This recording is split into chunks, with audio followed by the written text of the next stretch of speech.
أعوذ بالله من الشيطان الرجيم. بسم الله الرحمن الرحيم. الحمد لله رب العالمين والعاقبة للمتقين ولا عدوان إلا على الظالمين، وصلى الله على سيدنا محمد وعلى آله وصحبه وسلم. يقول الله سبحانه وتعالى: وإذ صرفنا إليك نفرا من الجن يستمعون القرآن فلما حذروه قالوا أنصتوا فلما قضي ولوا إلى قومهم منذرين قالوا يا قومنا إنا سمعنا كتابا أنزل من بعد موسى مصدقا لما بين يديه يهدي إلى الحق وإلى طريق مستقيم يا قومنا أجيبوا داعي الله وآمنوا به يغفر لكم من ذنوبكم ويجركم من عذاب أليم ومن لا يجيب داعي الله فليس بمعجز في الأرض وليس له من دونه أولياء أولئك في ضلال مبين. صدق الله العظيم. إلهي ومهد سبحانه وتعالى قدرتي سيكون آتي إن هلكا soo fariisto oo walaalahayga muslimiinta ah aan ku baraarujiyo wixii Ilaahay subhanahu wa ta'ala ay baray waxa wax Ilaahay subhanahu wa ta'ala u raali ka yahay. maxaa yeelay qofka markuu yahay qof dadka anfaca Ilaahay subhanahu wa ta'ala isagana waa u naxariista. Ilaahay iga dhiga anfacu linnaas ayaa mahad iskale subhanahu wa ta'ala jalla jalaluhu. Ilaahay subhanahu wa ta'ala hayno ayb asturo dhamaanteen walaalayaal. waxaan rabaa caawa mowduuc ku saabsan inaan uga hadlo ha isku qaldin isha sixirka iyo jinniga. dhammaantood farqiga ayaa u dhaxeeya mid ayaanu isku taagi doonaa mid walbaba kamid ama waan sharxi doonaa insha Allah ta'ala inta cilmigayga gaarsiisan yahay. Ilaahay subhanahu wa ta'ala waxaan qaldo ma fiish dambe ka hadeen waxaan saxan Ilaahay baan ugu dhawaaday subhanahu wa ta'ala. waxaa jira sixir iyo jin waxaana u dhaxeeya farqi weyn dhammaantoodba waxaan uga hadli doonaa mid si kooban Ilaahay idinkii insha Allah ta'ala. sixirka waa wax jira oo ku soo arooray Quraanka Kariimka ah ee qowlkii Ilaahay subhanahu wa ta'ala. dadka sixirka sameynaya waxay adeegsadaan shayaadiin si ay u gaaraan dantooda. sixirka intiisa badan wuxuu ku dhisan yahay gaalnimo cad ama sixirka dhanba wuxuu ku dhisan yahay aan iraade gaalnimo cad. tusaale ahaan markaan soo qaato maartay kutubta sixirka qaarkood waxaa ku qoran qofka raba inuu gabar jeclaado wuxuu keenayaa hilib markaas ayuu maartay ku qorayaa aayado gaar ah oo kitaabka Ilaahay subhanahu wa ta'ala kamida kitaabka Quraanka ah ayuu ka soo qaadanayaa aayado dabadeedna aayadahaas dib ayuu u qorayaa. marka gabadha uu rabo magaceedana waa ku qorayaa iyo magaca hooyadeed buu qorayaa. marka kitaab wuxuu ku qorayaa hilibka dushiisa dhiiga lahaa markaas ayuu u tuurayaa ay dhidig ah oo madow. bal eeg Ilaahay baan ku dharshay gaalnimo ka xun miyaa jirta? kitaabka Ilaahay aayada ka soo qaado dibna u qor ma arkaysaa hilib dushiisa ku qor hilibkaasoo dhiig leh deedna u tur maartay ay naag ah oo madow u tur oo kitaabada ay ku qoran tahay suxarada. marka Ilaahay subhanahu wa ta'ala intuu naga fahamsiiyay ama dabagal yaan ku sameynay baxthi Ilaahay subhanahu wa ta'ala maartay nagu saalay gaalnimo ka weyn ma jirto arinta iyada ah in Quraanka lagu qoro hilib dhiig leh ma arkaysaa marka ay maartay ama nijaas oo dhiigaas nijaasta ah dushiisa lagu qoro dadna loo tuuro xayawaankaas maartay eeyga ah. shaydaanka markaas wuxuu maartay ka dalbanaya ninka tafaafulaha ah ama naagta tafaafusha ah ama sixirolaha ah waxyaabo diinta looga baxo. waxaa kamid ah qofka sixirowga ah Quraanka ayuu akhrinayaa ma arkaysaa si gadaal ah suuratul Faatiha oo kale ma arkaysaa ayuu gadaal ka soo bilaabayaa isagoo qaawan ama wuxuu maartay cabaya kaadiisa ama kaadida shaydaanka iska dhe. marka shaydaanka uu ku qubaysanaya kaadiisa ku qubaysanaya shaydaanka ayaa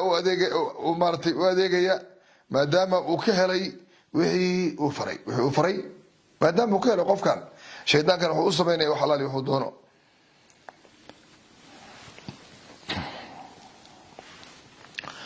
falka sixirka qofka ku dhaqaaqo wuxuu ku dhacay gaalnimo arrin gaalnimo ayuu lugta la galay. sidiiba haddii uu yahay sida aan soo sheegnay taasna waxaa qaba culammada muslimiinta ah oo maaragtay inuu qofka gaalnimo lagu talagalay culammada muslimiinta dhan baa qaba. waxay sheegeen ninka saaxirka ah in maaragtay la dilo haddii lagu arko falka sixirka ah isagoo ku guda jira markhaatina loo helo, markaana waxaa dilaya dowlad islaamiya dilaysa markaaba. waxaa jira sixirka lagu magacaabo sixirka madow oo yuhuudda ay isticmaasho, aadna caalamka maanta maaragtay loo isticmaalo, bal iska daayay maaragtay falsafada adduunka ama maxaan ku dhaha isheeg aaladan maaragtay nadka ah ee yuhuudda ay leedahay aada ugu isticmaasho sida youtube-ka oo kale ama facebook oo kale. markaa maaragtay qofka markuu uu furo oo kale video buu arkayaa, markuu dhamaysto mid kale kusii xijinayaa, markuu dhamaysto mid kale kusii xijinayaa, habar qaawan maaragtay shaydaan oo dhan ma arkaysa. markaas wacdi baa soo gelaya, haddana uu ka baxaya maaragtay islaan maaragtay shaydaan dhuuqayo. waxaasoo dhan waa step by step, waxaana loogu talagalay dadka muslimiinta in waqtigooda lagu dhumiyo, waana nooc min al-sixir wey. haddaad doonayso sixir wuxuu ku dhex jiraa facebooka ama youtube-ka ayuu ku dhex jiraa. allah inaga koriya insha allahu tacaala,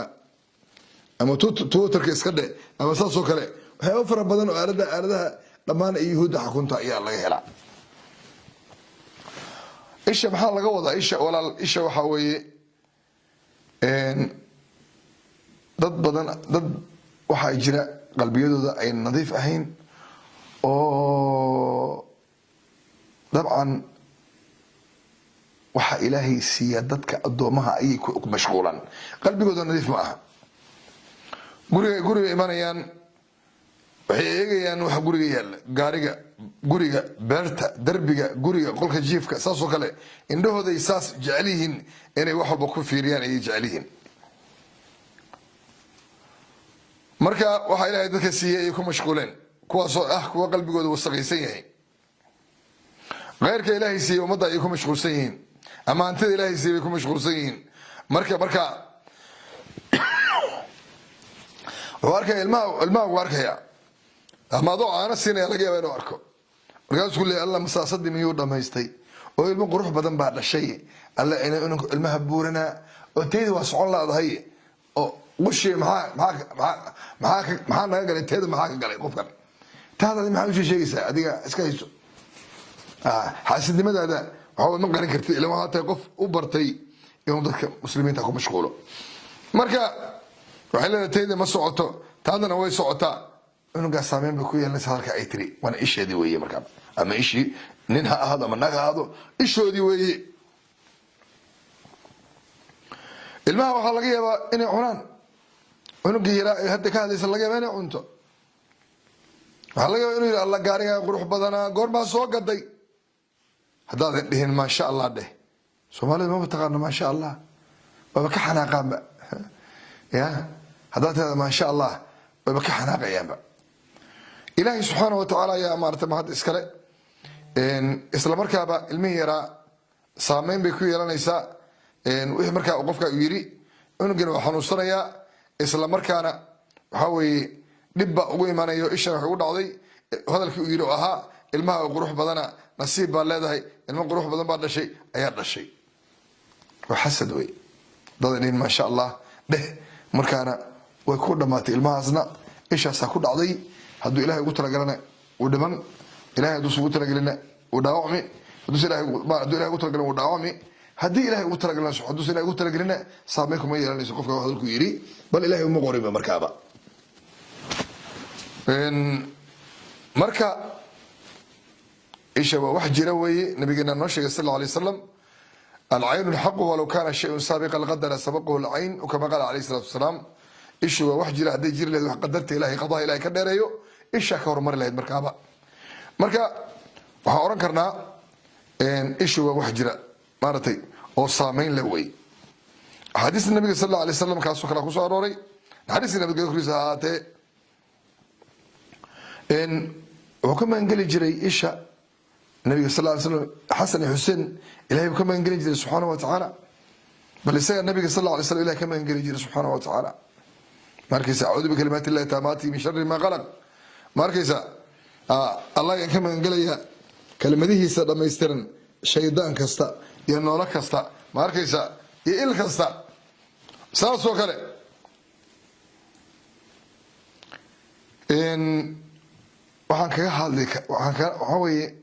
waxaan kaga hadli kartaa inaad waxaad kaga baaqsan kartaa ama aad kaga gungaari kartaa ama aad kaga guulaysan kartaa inaad weysada badiso ducada ilaahay subxaanahu wa tacaala way badan tahay ilahay af soomaaliga waa yaqaanahay aad ducadana badiso qur-aanka akhrintiisana inaad joogtayso ood ogaato in adduunku uu dhib badan jiro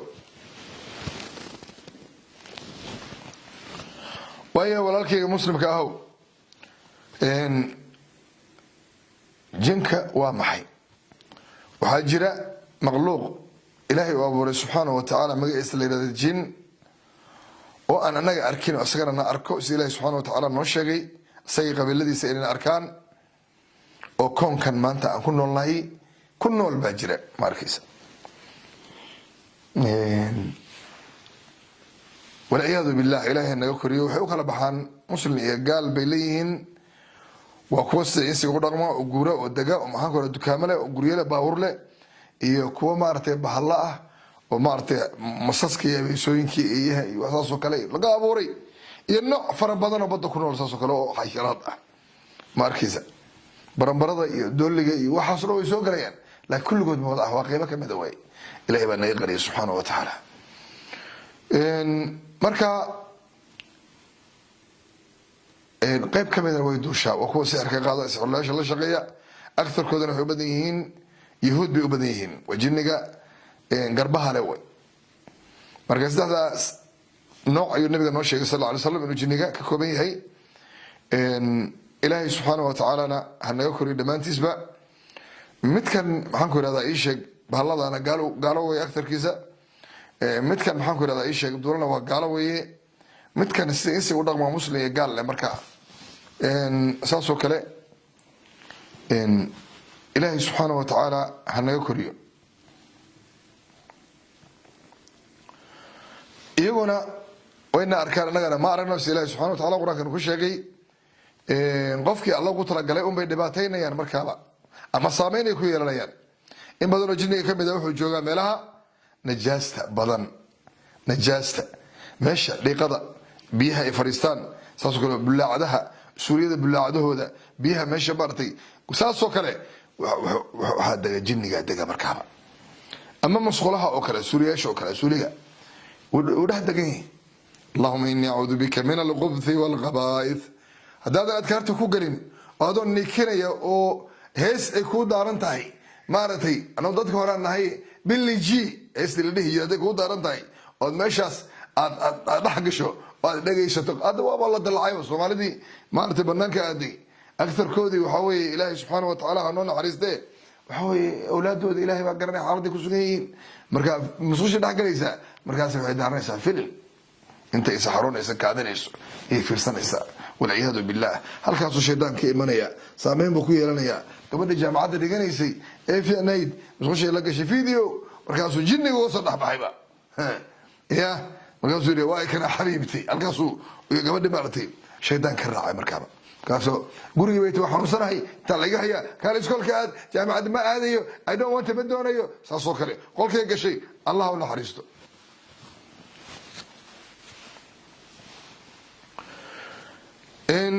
inta badan jinku wuxuu joogaa meelaha najaasta ah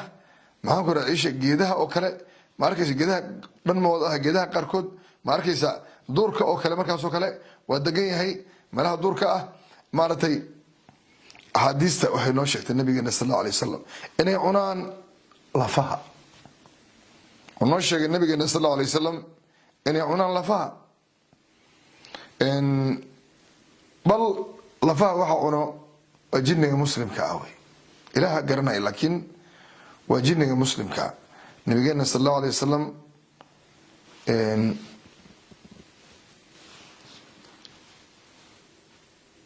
wuxuu naga reebay inaan ku istijoonno kaada ama saxarada maaragtay istijada maaragtay lafaha oo kale ma arkaysa wuxuu nabigeena sal allahu alay wasalam hadal macnihiisu uu ahaa waxa cuna walaalihiina jinniga ah jinnigaas oo walaalaheen ah inama almu'minuuna ikhwa marka jinnigaas walaalaheen ah jinniga walaalaheen ma aha jinniga gaalada walaalaheen ma aha naga marka waxaan meeshaas ka fahmaynaa inuu jinniga muslimka ah uu cuno hilibkan maartay lafta la tuuray ama lafaha xoolaha in hilib ilaahay u saaro subxaanahu wa tacaala ee jinnigaas ku nool yihiin jinnigan wuxuu kala baxaa muslim iyo gaala wasaan hore uu soo sheegay sidoo kale qaarkood marka ay maartay gabar buu damcaya gabar buu ila suuqu taagan yahay suuqa aad arkayso jinni baa dhooban ilaahay baa naga qariyay subxaanahu wa tacaala walciyaadu billah alcaanakum min aclati illah waxaan leeyahay naclada ilaahay kugu dhacdo kiisa gaalka ah yahuudka iyo nasaarada iyo majuuska iyo diinlaawaha iyo waxaasoo dhanba ilaahay nacladiisa way ku dhacday allah ku rida insha allah gabadhaasi waxaa laga yaabaa inay qurxanta ilaahay baa abuuray subxaanahu wa tacaala waxaa laga yaabaa inay dhib inay u geystaan oo markaana ay diyaar ahayn oo maaragtay saasoo kale aysan qof maaragtay ama cibaadada ku dadaalaya ama saasoo kale in maaragtay saasoo kale ay gabadhaasi maarata ama qaflad ku jirto oo kale ama saasoo kale ama surwaal ay soo gashtay iyo fiina oo maaragtay saas iska siinayso dalaq shaydaankaas karabka yahuudka ah ayaa dhex galaya markaaba jinni ayaa ku dhacay ma arkaysa waa qafladii gabadha ay la timid wey ninkan sixrolaha soo diri kara oo markuu ninka sixrolaha gabar rabo kale jinni buu soo adeegsanaya ma arkaysa jinni ayuu soo adeegsanaya si gabadhaasi ugu soo qafaalo hadda kahor waxaan la kulmay magaalada boosaaso waxaa laga yaabaa dad reer boosaasaa inay maqlayaan nin baa jiray waagaan booso shaqada ka bilaabay ninkaasi garbalaha madaxiisu xiran yahay banoonigu ayuu maaragtay taageero banooni weeye laakiin waa saaxir weye wuxuu samaynayaa gabadhaha yararka iskuulka loo soo diray ayuu sixir jidka u dhigaya wadada ay soo maraan way ku istaagsaa mar allaale markii gabadhaas yar ku istaagto jinni baa galaya wuu kala wareejinaya jinnigii gabadhii wuxuu daba kacayaa ninkii wuu daba kacayaa si usii daba socota gabadhii qol ridbanaan furanayaa uu galaya ka daba galaya gabadhii soo fuulaya gabadhii aan socon karin oo 15 jir 16 jir aan iyadan socon karin oo dabadii dhig kula kasoo qolka kasoo baxaysa waxaan sameeyey 40 qofood oo dumar oo yar yar ah yaan dadkan quraanka saarayay kamid ahaa markaasaan 40koodi waa aruuriyay markii quraanka lagu bilaabo hal mar bay dhawaaqayaan shaydaan baa ka hadlaya shaydaanku kadaab way been la laakiin dabagal baan ku sameeyay ninkan faasiqa ah umada baabiyay ana u dhigtay inaan ninka halkiisa aan soo qarxiyo isagoo hawshiisa ku jira arkay qolkiisaan soo arkay wixiisa dhan baan soo arkay dad baan tusay dadkana waa soo diyaariyay ummadii muslimiinta ahayd oo dhan ayaa isugu timid cilaajkii ninkii bay shaydaanku sheeganayaa waxay leeyihin ninkaasaan ayaan na soo diray jinni baan nahay gabdhahan waxaan ugu talagalnay halkaa inaan geelin dadkoodii oo dhan baa yaa jooga gabadheeda waa la kubsaday waa kubsaday ma aqaano saasoo kale maanta saa ku rumaysanaysa ma garanayo marka ama rumayso ama ha rumaysan waxaa dhacday in la yiraahdo shaydaankii ninka xaguu jooga si u sii socday qolkiisii gelisay soo ku jira waa la soo kaxiyey meeshaa la keenay taliyihii ciidamada booliiska in khayr badan aada u sharaf badan oo aan dhihi karo waa soomaali nin soomaali ah ayaa cilaajka gudihiisa waa soo waday daaqadii dumarka ay ku jireen baa istaajiyey qur-aankii baan ku akriyey way qayliyeen wuu dhageystay waxba ninkan meesha taagan waxba saameyn kumaysa yeelan waa kana ma dhihin saa ma dhihin ninkan la soo wada meesha la keenay qur-aanka baa gudhiga way rafanayaan allah waa jin waa shahaadiin baa ku jirta jinni uu dadka ilaahay baa noo sheegay subxaanahu wa tacaala ma arkaysa inna batsha rabbika la shadiid shaydaan ilaahay qabtay maxaad maranaysaa adiga ya maadaa soo dayn kara mise wadaad baa damiin ka noqon kara mise maarata curafista yaa damiin ka noqon kara wallahi inaan damiin ka noqon karin billahi tullah ilaahay subxaanahu wa tacaala wuxuu qadaray jala jalaaluhu in asagii la keeno meeshan dowlad baa ka jirtay la soo qabtay si loo soo wada daaqada la soo istaajiyay mar allaale marka la soo istaajiyay ila shaadintu waa maxaabiis weeye jinnigan waa xabsi ku jira hal mar bay daaqada ka soo baxeen bud waa ka markuu hooyadii ka nuugay ka keeneen ila waa shaadin wax ku jira ninkaas ilaahay subxaanahu wa tacaala wuxuu qadaray in xabsiga la dhigo si kastoo ahaataba ilaahay subxaanahu wa tacaala ayaa ninkaas soo qabtay ilaahay baana mahadda iskale asagaan uga xamdinaya marka saacirka hadduu gabadha rabo jinni buu soo adeegsanaya ma arkaysa gabadha muslimadana sihir buu u samaynayaa reerkoodina ma oga waxa lagu sameeyey ilaahay subxaanahu wa tacaalana ha ka furo gabadha muslimadda ee keligeed dhiban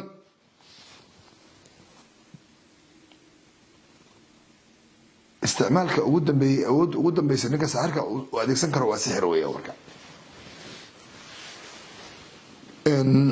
waa siyaabo badan baa loo adeegsadaa sixirka laakiin waan soo khulaasaynayna insha allah waxaa jira astaamo lagu garanayo qofka la sixray ama ishay ku dhacda ama jin jirkiisa uu ku jiro waxaa ugu muhiimsan qofka waxaa laga dareemaya jiro horta jiro ayaa qabanaysa jira oo imaanaysa aan la fahmi karin meel xagee laga hayaa ma aqaan meel laga hayo saasoo kale kor barnaamij dhan baan ka diyaariyey xagee laga hayaa ma aqaan meesha laga hayo ama daal ama caajis wahsi ma arkaysa hadduu xaas leeyahay dareen la-aan buu noqonayaaba gabadhii markuu u tegi rabo dareen la-aan buu noqonaya maanta waxaa ii sheekeynaya nin dhalinyaro ah taariikh waxaan u malaynaya inay tahay 16 maamoge 17 maamoge maanta nin dhalinyaro ii sheekeynaya ingiriis ka yimid ninkan wuxuu lahaa xaas boqortooye ah oo qurux badan gabdho maaragtay iyo reer iyo ulaha aad bay isku jeclaa isaga naagtiisa marka wuxuu yidhi naag baan isbaranay buu yidhi marka way weydiisay waxaa ku tiri xaas baan leedahay markaasaan ku yidhi xaas baan leeyahay 3 carruur aan leeyahay reerkii hadeertaanaan soomaaliya u raray marka saas weye marka wuxuu yidhi way iga joogsatay markaan xaasaan leeyahay yidhi 4 baa ilaahay baneeyey xaas baan leeyahay markaa waa iga joogsatay marka way ugu tiri waan kuu jeedaa sida kalsoonida la u hadlayso ma teed nin naag rabo ma teed bay ugu tiri buu yidhi saasay ku tagtay wuxuu yidhi soomaaliya soo aaday qarax baa ula dhacay buu yidhi maarata magaalada muqdisho dhaawacayga waxaas markay isbitaalka igu timid saasaan cilaaqaad ku yeelanay buu yidhi marka wuxuu yidhi ingiriiskan ku wada noqonay waa shaqayn jiray meel baan ka shaqayn jiray shaqadii ma aadi kara buu yidhi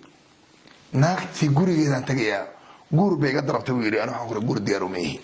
hadda guur diyaar uma ihi gabadhii waxay gu tiri buu yidhi weligaa ay allaha igama tegi doontid saasay gu tiri ka waran ilahan kugu dhashay weligaa allaha igama tegi doontid subxaan allah sihir baa dhab lagu siiyey ninkii hal daqiiqo wuxuu yidhi hal daqiiqo maskaxdayda gabadha kama baxdo hadda aan kula hadlayo wallahi billahi watullahi hadda aan kula hadlayo maskaxdayda ayadaa ka buuxda buu yidhi subxaan allah maanta qur-aan baan saaray ilaahay baa qur-aanka iskale jala jalaaluhu ilaahay subxaanahu wa tacaala gabadhaas qalad bay gashay ninka muslimka waa kolley waa nooc min alsixir wey ya wuxuu yidhi hooyaday soo wacaysu yidhi lambarkeedaan fiirinayaa marka hooyada lambarkeeda arko dhulkaan waa gedinaya telefonka waa gedinaya dhulkaan dhigaya markaaba ka warran molanaya see kula tahay adduunka saasa loo kala shaqaysanaya ya jannadii iyo naartana ilahi waa diyaariyay subxaanahu wa tacaala qofka sixirka sameyna naar buu ilahi u diyaariyay jala jalaaluhu qofki maaragtay wanaag camal wanaagsan la yimaadana jannu ilahi u diyaariyay subxaanahu wa tacaala marka labadaasaa loo kala tartamaya markaaba ilahay caafimaad ha siiya ninkaas wuxuu yidhi reerkeyga markay isoo wacaan waa xanaaqaya bu markaan gabadhayda isoo wacdo xaaskayga oo la hadlayo wuxuu yidhi 3 ereg ka badan ma dhihi karo waa fiicannahay see tahay waa ladanahay bas intaasaan leeyahay hooyaday soo wacaysu yidhi waa fiirinaya waa dhulkaan u dhigaya marka wuxuu yidhi ilaahay yaan ka baryayaa buu yidhi qalbiga ilaahay ka madoobeeyo maarta reerkii wixii aan lahaan ilaahay subxaanahu wa tacaala weli waa i dhisan yihiine laakiin wuxuu yidhi dhaqan iyo wanaag iyo maaragtay waxaa igu yaab badnaa marka sirta wuxuu yidhi markaan xaaskii raba inaan u tago gabadha aan isheeg marwada markaan rabo inaan u tago wuxuu yidhi wax ma lihi buu yidhi wax dareenaa ma lihi ka warran mololaya xaaskaygii markaan rabo inaan u tago wax dareena ma lihi buu yidhi ma laga yaabo inaan dareenkii u dhaqaaqo ma arkaysaa ayadaas markii aan agteeda baakinga markaan soo galo yidhi baakinga meesha baakinga ah oo gaariga guriga la dhigto markaan soo galo wuxuu yidhi dareenkayga wuxuu noqonayaa 9% marka adiga iska faham waxa meesha ku jira marka waa sahal waayahay walaal insha allahu tacaala marka isha iyo maxaan ku rahdaa isheeg iyo isha iyo jinniga iyo sixirka qofka waxaa ku filan inuu qur-aanka ilaahay akhristo subxaanahu wa tacaala suuratul baqara haddaa qur-aanka taqaano ama waxaad samaynaysaa suuratul baqara aad daaranaysaa waxaad akhrisataa qul falaq iyo qul naas nabi maxamed ala sahray sallallahu alayhi wasallam waxaa lagu soo dejiyay labadaas aayadood nabiga markii la sixrayay maysan oolin labadaas aayadood aayadaha sir baa ku jirta suuratul falaq iyo suuratul naas wax weyn baa ku jira isku day inaad akhrisato labada gelin ilahay waa kugu difaacaya subxaanahu wa tacaala waysadana laazim ma arkaysaa ilahay baa kugu ilaalinaya ilahay baa ku xifdinaya subxaanahu wa tacaala marka insha allahu tacaala waxaan leeyahay dadka suxarada ku howlan hadda inay wax seeraan khaasatan luuqadan ku hadlo waxaan ku leeyahay ilahay ka baq subxaanahu wa tacaala maxaa yeelay wax aad ka faa'iidayso ma jiraan qofkan sixirka hadduu ilahay ugu talagala waa qabanayaa hadduusa ilahay ugu talagala ma qabanayo ma arkaysaa marka ilaahay subxaanahu wa tacaala hana caawiyo dhammaanteenba insha allahu tacaala barnaamijyo fara badan baan uga hadli doonaa dadka maaragtay dhibaatooyinka maaragtay adduunyada ka dhaca marka insha allahu tacaala wasalaamu calaykum waraxmat ullaahi wabarakaatu walaalayaal baarak allah